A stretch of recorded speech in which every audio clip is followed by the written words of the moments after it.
Zion Classics TV news time. നമസ്കാരം, Zion Classics TVയിലേക്ക് സ്വാഗതം. ആരാധന ചാപ്പൽ തകർത്ത് തിരുവോസ്തിയടങ്ങിയ അരുളിക്ക മോഷ്ടിച്ചു. ബാംഗ്ലൂരിലെ ഉത്തരഹള്ളിയിലുള്ള സെന്റ് ആന്റണീസ് ദേവാലയത്തിൽ നിന്ന് തിരുവോസ്തിയടങ്ങിയ അരുളിക്ക മോഷ്ടിച്ചു. അജ്ഞാതരായ ആക്രമികൾ ആരാധന ചാപ്പലിനുള്ളിൽ അതിക്രമിച്ച് കയറി തിരുവോസ്തി സൂക്ഷിച്ചിരിക്കുന്ന അരുളിക്ക മോഷ്ടിച്ചു കൊണ്ടുപോയത്.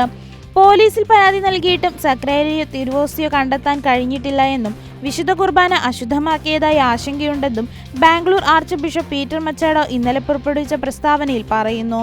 ഈ പശ്ചാത്തലത്തിൽ ബാംഗ്ലൂർ അതിരൂപതയുടെ കീഴിലുള്ള എല്ലാ ദേവാലയങ്ങളിലും പ്രായശ്ചിത്ത പരിഹാര ദിനമായി ആചരിക്കുവാൻ ആർച്ച് ബിഷപ്പ് ആഹ്വാനം നൽകി. ഇടവകകളിലും സ്ഥാപനങ്ങളിലും മുൻകൂട്ടി നിശ്ചയിച്ച ആരാധനക്രമ ആചരണങ്ങൾ തുടരാമെങ്കിലും ബാംഗ്ലൂർ അതിരൂപതയിലെ എല്ലാ ദേവാലയങ്ങളിലും സന്യാസഭവനങ്ങളിലും വിശ്വാസികൾക്ക് അനുയോജ്യമായ സമയത്ത് 1 മണിക്കൂർ ദിവ്യകാരുണ്യ ആരാധന നടത്തണമെന്ന് ആർച്ച് ബിഷപ്പ് നിർദ്ദേശിച്ചു. വിശുദ്ധ കുർബാനയ്ക്കെതിരായ ഈ കഠിനമായ അപരാധത്തിന് പരിഹാരം ചെയ്ത് ദൈവത്തിന്റെ കരുണ തേടി പ്രാർത്ഥനയിൽ തീക്ഷ്ണമായി ഒന്നിക്കാമെന്നും ആർച്ച് ബിഷപ്പ് പ്രസ്താവനയിൽ പറഞ്ഞു. കൂടുതൽ ക്രിസ്തീയ വാർത്തകൾക്കായി ഈ ചാനൽ മറക്കാതെ സബ്സ്ക്രൈബ് ചെയ്യുക.